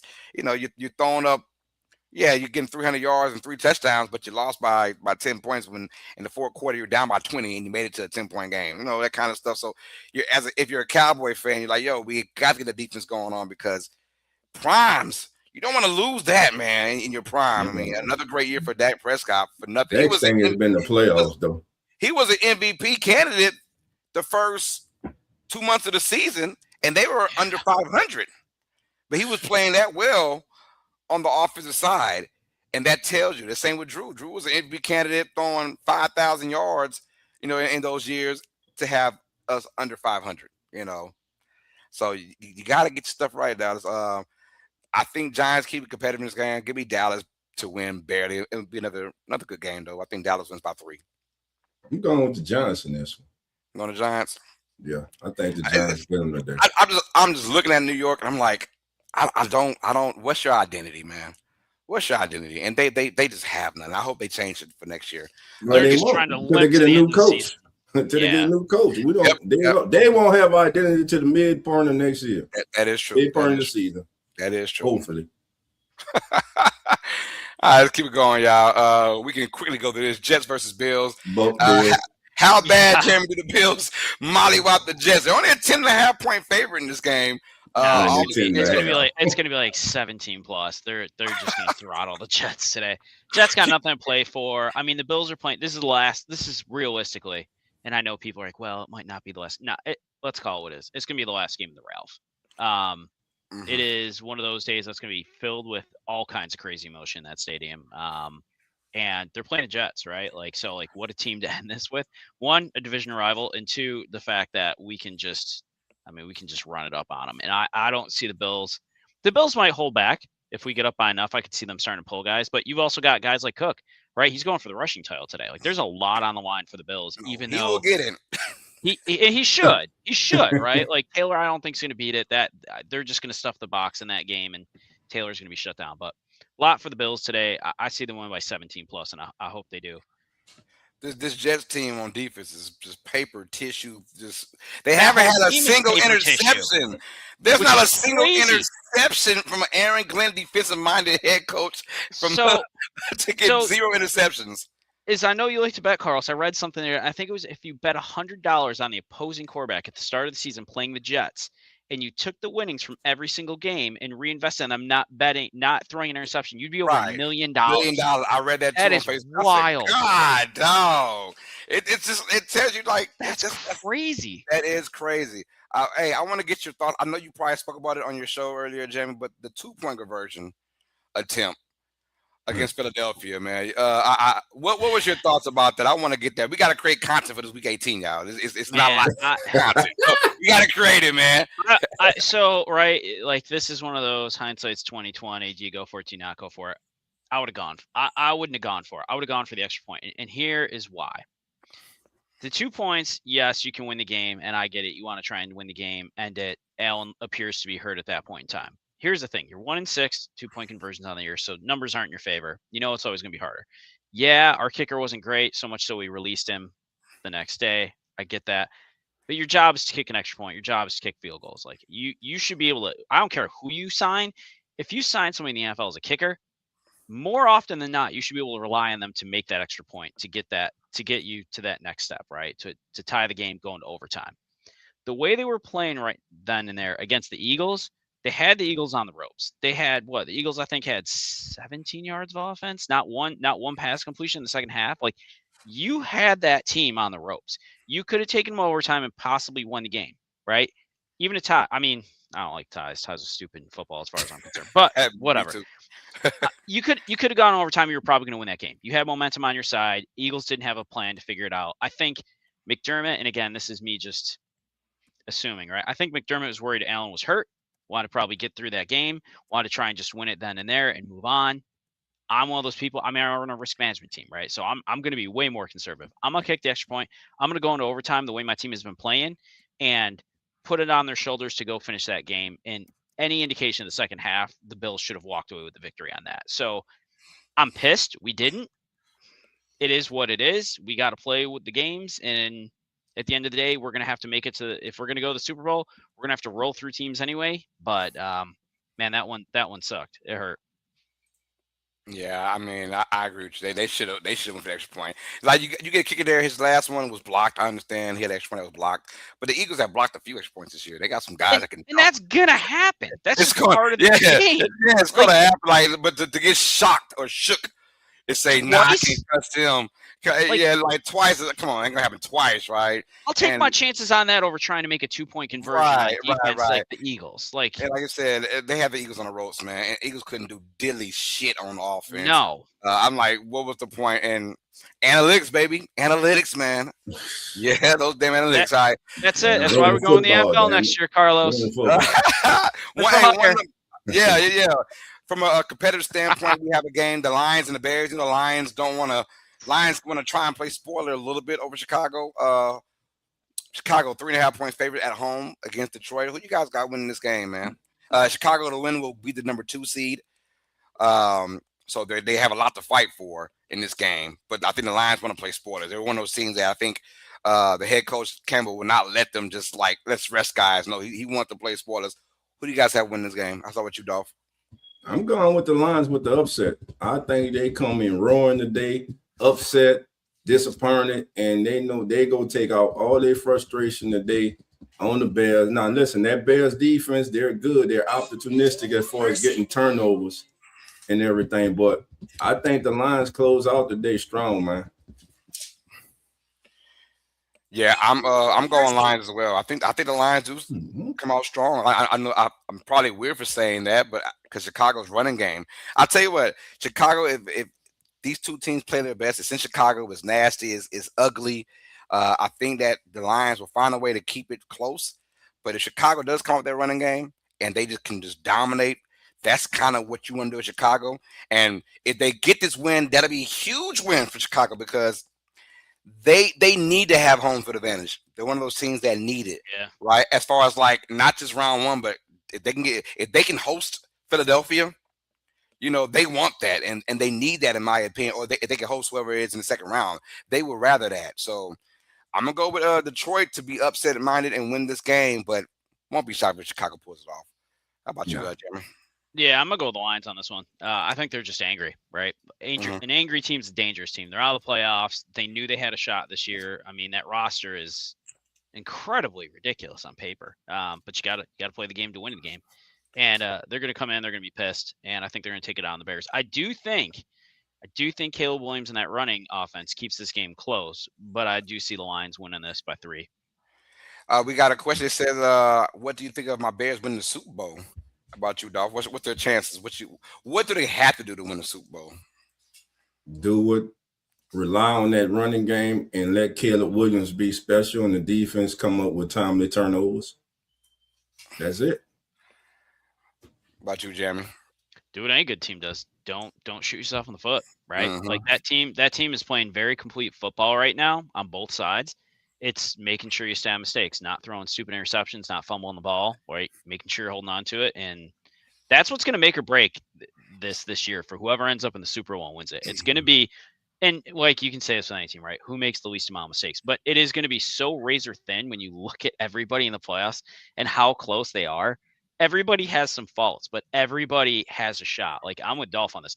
There is no clear-cut team in this whole top to bottom race that I look at. I'm like, that's the team. that's the Patriots this year, or that's the Chiefs this year. Like that, there just is no team to me this year that's that. It is literally anybody's game that makes it into the playoffs, which is what's really going to be fun this year.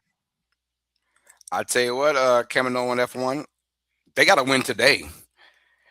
You win today, you get home field advantage until the NFC Championship if you got to face Seattle, right? You win today. Nobody in their right mind wants to play an NFL game in January in Chicago. It is nasty weather, and that is like so. They gave up 42 points to the Niners, but that was in San Francisco. It's California. It was good weather.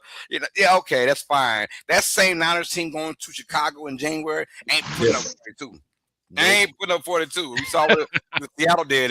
They ain't putting up 42 in Chicago. No. I'll tell you that. The Bears need to have home field advantage at least, and hopefully the Seahawks can mess up in the divisional round or whatever. But Chicago with home field advantage, that's the start right there. You lean on that running game, and like Dolph said, let Caleb Williams be special. The man does not get sacked. He does not, which means he knows how to extend plays, be magical. And we'll see what goes on. But I like the Bears' chances of winning the Super Bowl. They got to win today, though, and secure the number 2 spot because I don't want them to have to go to Philadelphia. If Philadelphia wins the wild card matchup, that means they're probably on a roll now, in my opinion, to play at home against Chicago. So win right now against Detroit, and then you'll have home field advantage at least until the NFC Championship game, right? And that's all you can really ask for Chicago. So.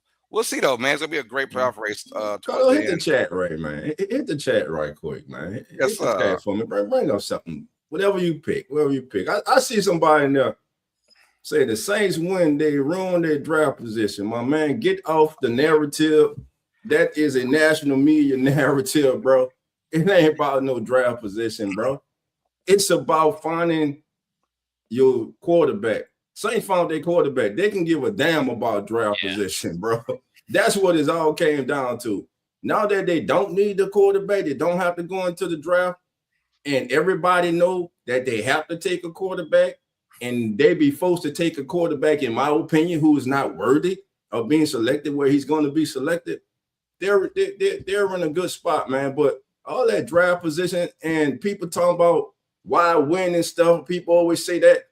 Why win? Because those 53 men in there or more, counting the practice squad, who bust their ass every day, who have gone through countless hours of treatment and pain and stuff we never see when they go home to their loved ones, it matters to them. So when people say, oh, this team tanking or this team tanks, there is not a player in the NFL who's going to allow his coach, GM, I don't care who it is, to tell him, go out there and purposely try to lose a game. That is some of the most ridiculous ass shit. Excuse my language, because I get tired of hearing that. And it's brought up by national media and everything. Tanking. Nobody ain't damn tanking. These kids are getting paid, man. You're trying to put film on tape. You're not. About 98, 96% of rosters are not guaranteed to be together next season. So all these kids playing, they are putting out their resume once again for the rest of the National Football League. So the hell with draft position, man. Nah. Yeah, they going out there and try, man. Next, Carlos.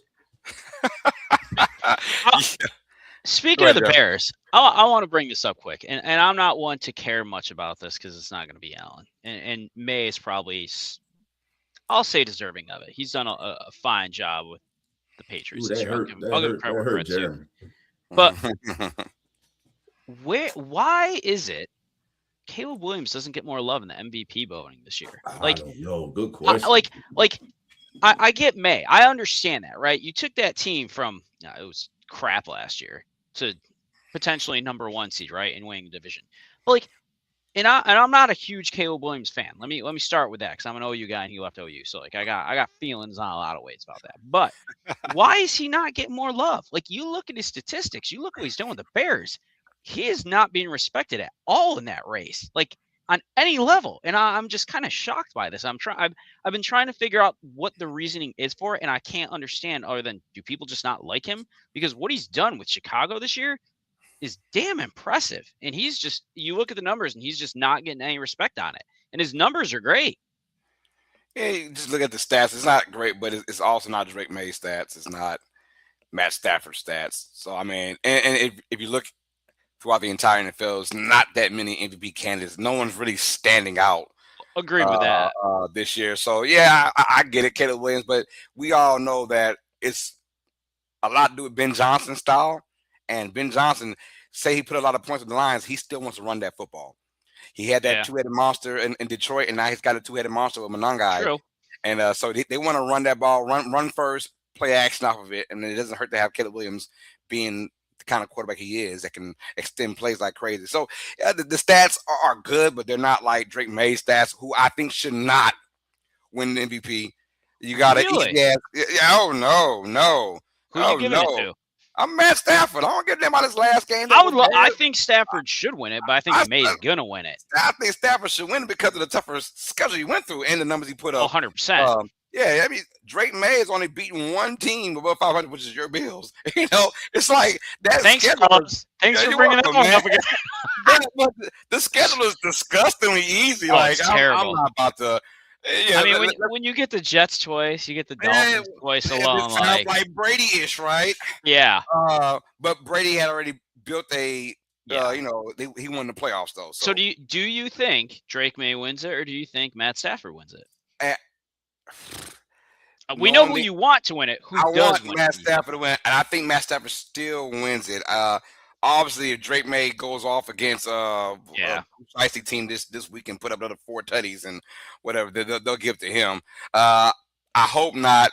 I hope he doesn't win it. I hope he has a successful game, obviously. But I'm going to go with Stafford, though. I think just because Stafford could be on his final hurrah. Still, politics play a little bit in this too as well. And they're going to look like, you play the easy-ass schedule. These teams are – your schedule, the win percentage was 34%. That's your win percentage against the teams of currently right now that you played against all year. 34%. That is not good. That is not good at all. And but you don't get to decide the schedule. You get what you get. That is true, too. That is true. But I've seen that schedule. Take the Niners a lot harder. Twice. You played against really good teams this year so far from the NFC side of things. And I need Matt Stafford to win that. But I got to address this, man. I just talked to you, bro. Let me talk to you again. Come on, let's go. Talk to you again, bro. Caleb was so bad last year. Man, do you just like hearing yourself talk, or did you watch football last year? God damn, the kid threw 20 touchdowns, 6 interceptions last year. He had a QB rating of 87.8. He passed for over 3,500 yards for a 5-12 team that everybody knew had coaching problems and a little talent problem in protecting them. Ben Johnson comes in. What does he do? He solidifies the inside, the guard position. He keeps his quarterback upright. He's a offensive innovator. Everybody knows that, man. You talking about last year, here we at the end of the 2025 season, and you talking about Caleb Williams, the Bears won't win because he was so bad last year. And then you're talking about Drake could win it because he wasn't that bad last year. Man, stop, brother. If you go research, do real research. Stop with the BS. This ain't the show to come on here with that BS, bro. If you go be about it, bro. So I don't know who. And then you're talking about Derrick Henry for MVP. Man, stop it, man. Let's move on, bro. All right. Man. Love quickly, you, Join the family. We can talk. We go at it every week if you want. Eagles versus Commanders, man. And I'm stamped, dude. I'm stamped. Eagles win this one. I think close games. I think Commanders. Josh Johnson kind of makes it close a little bit. Hopefully, the Eagles dominate this one. I really want to see them dominate. They should. They beat the Commanders a couple weeks ago in Washington. They should beat them in Philadelphia pretty easily. But I saw it's on like a 3-point spread. So NFL might know something we don't know. I don't know. But your thoughts, Eagles and Commanders, Jeremy? I mean, Eagles should win this one. I think the reason for the spread is I think the Eagles are trying to figure out where the hell their offense has gone to lately. That's true. That's true. I think until they figure out how to rate that ship, I think a lot of people are looking at them of like, are you going to be that team in the playoffs? Are you going to be that team that everyone's scared of? Like, scared of your defense? Yeah. Scared of your offense? Not so much at the moment, right? If I'm them, just give the ball to Saquon all day. Something right. I got you. What about you, Dolph? Man, Eagles, man. Eagles easy. Eagles easy. Eagles need this win. To me, they need they need to go into the playoffs on a high, feeling good about themselves. So they need a really good performance today against an undermanned Commanders team. They should win this game pretty handily, man. I agree. If there's one thing that needs to go out on a hot note, it has to be Philadelphia, because right now their trajectory is probably one and done as the host team. Yeah, they're them and the winner of the NFC South. Those two host teams are looking at one and done spots if they don't get their stuff together real there quick. Is no way the Eagles gonna be one and done. But I hope not. I'm saying, but as one of those teams, they have they're one of those shots. I mean, you're taking on Super Bowl champion. Just being you could play up to Green Bay, Rams, 49ers. The three teams you're looking at to host. So be careful. Get your shit together right now. Cardinals and Rams. 14.5-point favorites. Look, Sean McVay said we're going to start everyone. We don't give a damn about seeding. We're going to start everyone. I wonder how long they're going to last. Yeah. Starting everyone and finishing with everyone's a different story. It's a different story, right?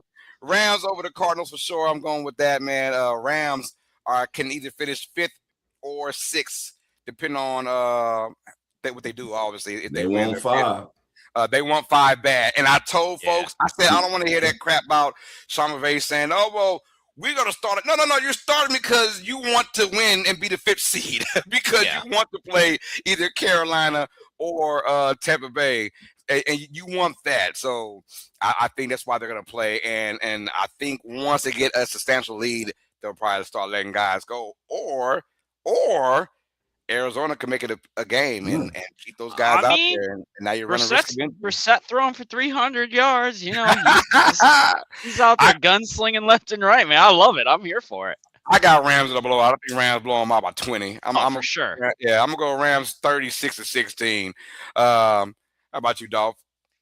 Man, they pissed off about what happened to them Monday night in Atlanta. So yeah, I'm telling you, they win this game. Look, they came back in that game, but were unable to finish. McVay, he's upset. This team's upset. They need this game, man. They need this game, and like you said, Carlos, they want that 5 seed.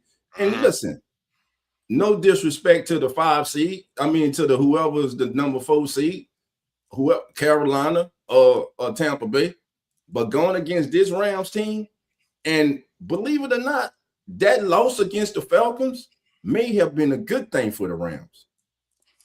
Yeah. So I'm looking for the Rams, man, just to mollywop the Cardinals today. Chiefs and Raiders don't even matter about that game. We'll keep it pushing, man. There is one thing. We got a question. Pete Carroll. Does Pete Carroll come back next year for the Raiders? Yes. Yeah, okay. I don't see that changing. Not this quick, but he's back. They have the same type of season next year. Yeah, he'll be done next year. Yeah, but all the decisions to bring in Gino, all the decisions he's made this season, all the people he's brought in. I'm just saying.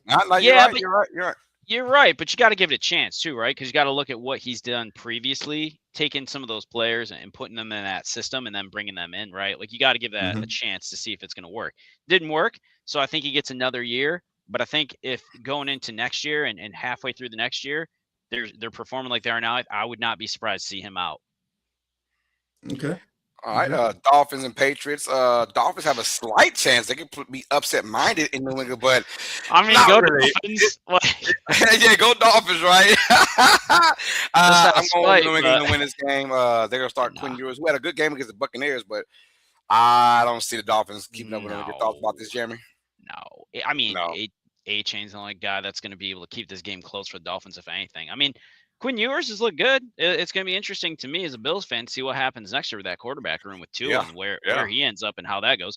Everyone's like, well, he's going to be gone. I don't think he's gone because I don't think anybody wants that contract. And with his health concerns, nobody's willing to take that. So I don't know what they're going to do. I don't know. I think McDaniel will be back. I wouldn't be sad if they got rid of him.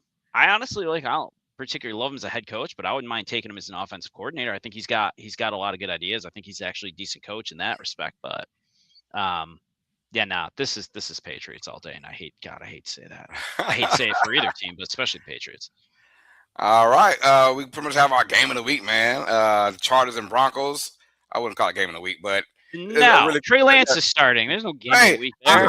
Trey Lance. But I like Trey Lance. Trey Lance is going to show folks why. Nah, lie. No, you're not.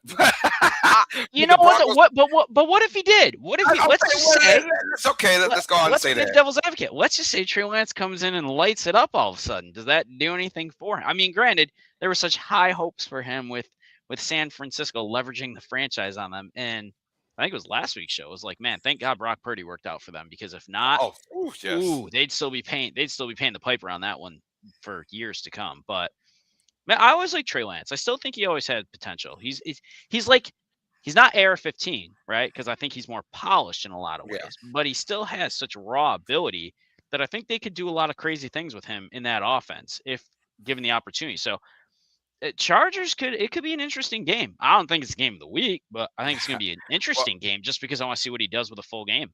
Like you said, Dolph, it is an audition for 31 of the teams right here. Yeah, it's an audition for sure. That's what it is. I'm going with the Broncos to win this one easily. Broncos win this one. They're trying to fight for that number one seed, so they got a lot to fight for. And I hope they get the number one seed.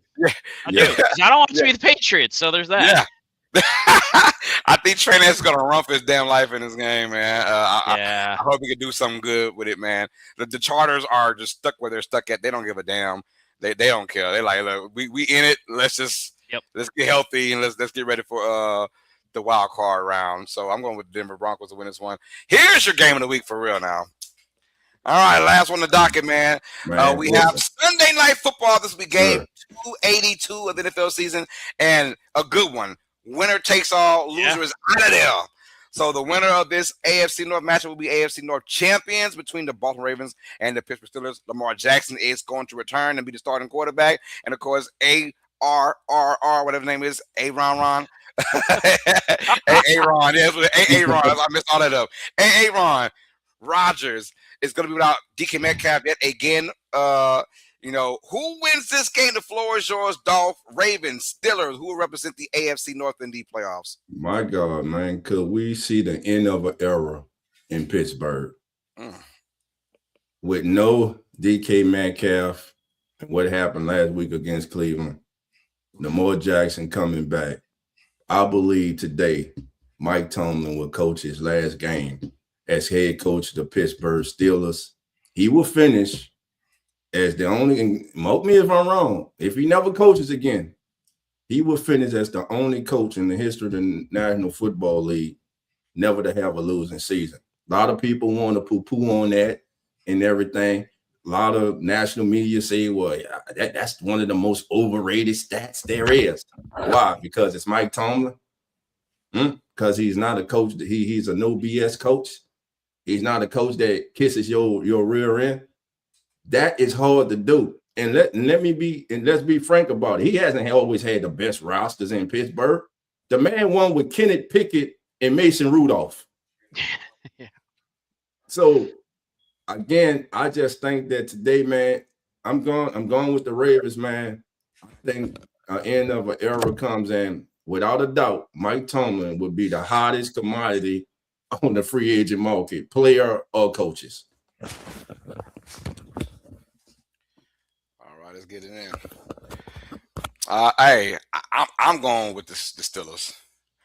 Ooh. I'm going with Pittsburgh to win this game. It feels like all the chips are against him, but I like TJ Watt coming back. He said he's healthy. I like Calvin Austin coming in as a receiver for Pittsburgh. I think Aaron Rodgers was built for this kind of moment. If you put any other quarterback, the Mason Rudolphs of the world, whoever they had before Mason Rudolph in this game, I will go easily Ravens, but I think that Aaron Rodgers is going to lead this team to a victory. And I'm going to tell you this, I'm going to tell you right now, I think Pittsburgh wins via the running game. Run it down Baltimore's throat, time possession, make it ugly, and they're going to find a way to shut down Derrick Henry because Lamar Jackson's back. And for some reason Lamar's there, they don't like to run the football. I feel like it's one of those games. This is a playoff game, obviously, a playoff de facto game. And in these moments, can Lamar Jackson rise to the occasion? I don't see it. I'm not saying Lamar is done, but I feel like his best years are now behind him, and I'm going to keep that real. And I think Pittsburgh, even without DK Metcalf, they will slow this game down, grind it out. I'm going with Pittsburgh to win a nasty, ugly game, 20-17. Pittsburgh will be your AFC North champions. What you, Jeremy? All right. Wow, man. So I go back and forth on this one. I think both coaches right now are playing for the jobs. I think both teams need to win this game for their coaches. I think Harbaugh, if they lose, has the potential to be out. I do think if the Steelers lose, I'm with Dolph on this. I almost think 100% Tomlin's gone. I think he's been on the hot seat for quite some time, right? He is a good quarterback good coach, but also an average coach at a lot of times, right? Like, it's great you get into the playoffs, but you got to get beyond just getting in the playoffs every year. Like, I even look at McDermott, same thing, right? Like, right now, look at him as, could he be on the hot seat depending on what happens to the Bills? If we lose in the first round, right, is he gone? I agree with you, Carlos. Aaron Rodgers was built for this, and I want to pick the Ravens. Let me start with that, because I want the Ravens to win this game. I don't want the Steelers to win this game because I don't particularly care for Aaron Rodgers. I think he's a good quarterback, but not my favorite quarterback. And honestly, there's a part of me that wants Mike Tomlin to be gone from the Steelers, and not because I dislike Mike Tomlin, not because I dislike the Steelers, but because I just want, is having a best friend who's a Steelers fan, I want more for them. I want them to be able to really flourish if that's the case. And I feel like Mike Tomlin we're far past that point, right? But I think Aaron Rodgers is going to pull this out. Aaron Rodgers is one of those quarterbacks. He's part of he's the kind of end of an era of quarterbacks, right? Like, you see those, I feel like, as we grow up, right? As we all get older, right? We got those quarterbacks that you like grow up with. Aaron Rodgers for me is one of those guys. I feel like we're kind of at the end of that, you know? But I think he's not done yet. He finds a way to win. He finds a way to just do the things you don't think he's going to be able to do. When the chips are stacked against him, like you said, Carlos, he finds a way to win. And I don't think the Ravens have that in Lamar Jackson and Derrick Henry. I really do. Thank you. I mean, Steel City 8-4. I get it. I've watched him for years coaching that team, and I think he's a talented guy. And I love the fact that he's a man's coach. Like, he's not going to baby you, like Dolph said. He's not going to sit there and kiss your butt. He's going to tell you how it is, like it or hate it. But I think there's a level of respect amongst his players and other coaches in the NFL of what he does with that team. And he has had some very mediocre teams, and he finds a way to win. But it goes beyond winning. It goes beyond taking it to that next level, and he hasn't done that. And I think Aaron Rodgers had a chance to come back from his lost season with the Jets and step into the Steelers and make a difference. And I think this putting him on this stage at this point for everything that's, the next step, he's gonna come out and he's gonna win. It is gonna be an ugly game, though. I'm gonna go 24-17 Steelers. Okay. Go ahead. Y'all know the Rooney family. The Rooney family is not going to fire this man. I'm just coming. No, it'll be mutual agreement. No, they're not going to do that. No, he will be here next year. He will be here. Okay. I don't know. Yeah, he will. We heard this talk forever now. The man, especially if he wins today. Now, he loses, there could be a slight chance. If he wins, yeah, 100%. But even in that, though, like, he's one of those coaches. He's getting picked up 1 minute after he's fired or let go. Sure. He's getting picked up ASAP. Why would you let someone like that go? Like, what's his name? Sean Payton. Hey, I want to take a year off to change my. Wait. Well, in this contract, just having a winning record good enough? Does that constitute keeping him around? When was the last time he had an elite team, which was with AB and Ben Roethlisberger, the Killer Bees, right? Agreed. They went 12-4, but you had Tom Brady was there, and then sometimes Tom Brady just ran that. He ran it, and then you had the Chiefs. They just run it, But you can keep. I wouldn't lose a good thing. Go ahead, Dolph. Go ahead. I know you got because you got a lot. If he's an average coach, give me an average coach that hasn't had a losing season, has won AFC North championships, has won a Super Bowl. There are so-called above average or offensive-minded coaches who haven't come close to doing anything that's on this man's resume. As Carlos said, if he decides to walk away from Pittsburgh, if they agree to part ways, he will not be on the street one single minute before his agent phone is blowing up with teams in need of a head coach calling to get him in there. It is not. And Pittsburgh, be careful. Y'all, you say, I understand y'all frustration, but man, y'all are going into the last game of the season with an opportunity to win the division and advance to the playoff. Be careful what you ask for, because if he leaves, I guarantee you the next coach come in, y'all won't be in this position. Y'all ass will be picking in the top 5 probably for the next 3-4 years.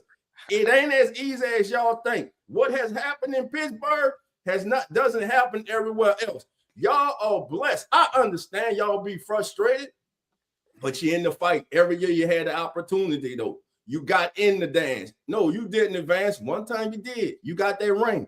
So I'm just saying, be careful what you're asking for, because you can be like a lot of teams around this league looking for a head coach, a franchise quarterback, and it may not work on that first hire. I'm just saying.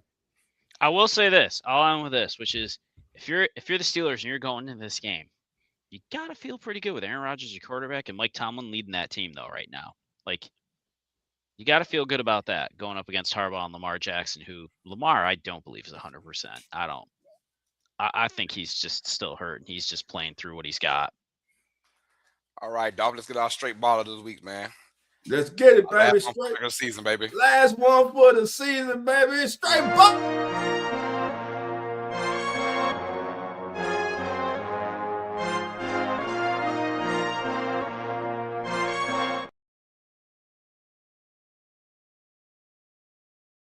Carlos, give me the music. I call this show. Let's go, baby. Last one for the regular season, baby.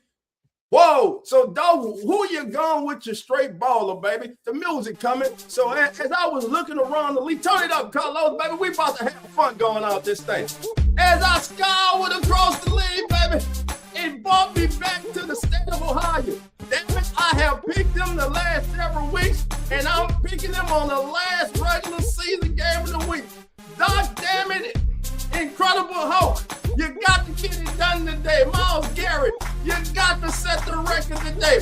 Jadil Sanders will scramble into history today. Myles Garrett will straight ball today, as he will make history today by recording 23.5 sacks in a season. Myles Garrett is my straight baller of the day. Let's go, baby. I'm going to keep it in the same division, the AFC North. Mr.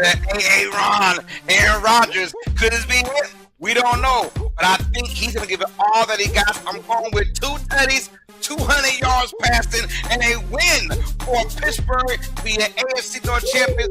Aaron Rodgers is my straight all-in player of the week. How about you, Jeremy?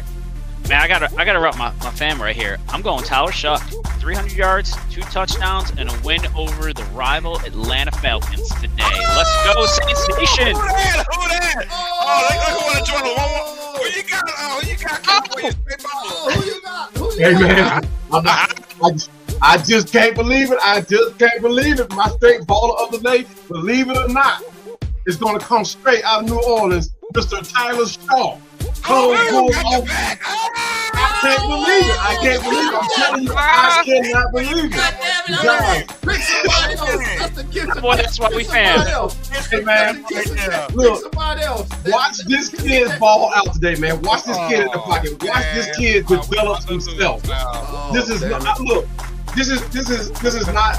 This is real, dude. This is not nothing to get on nobody's good side or nothing like that. But watch this kid, man.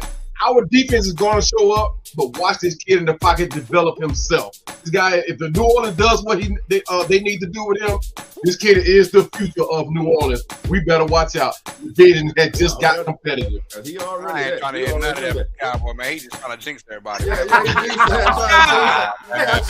should change my straight ball to the B. John. I know, right?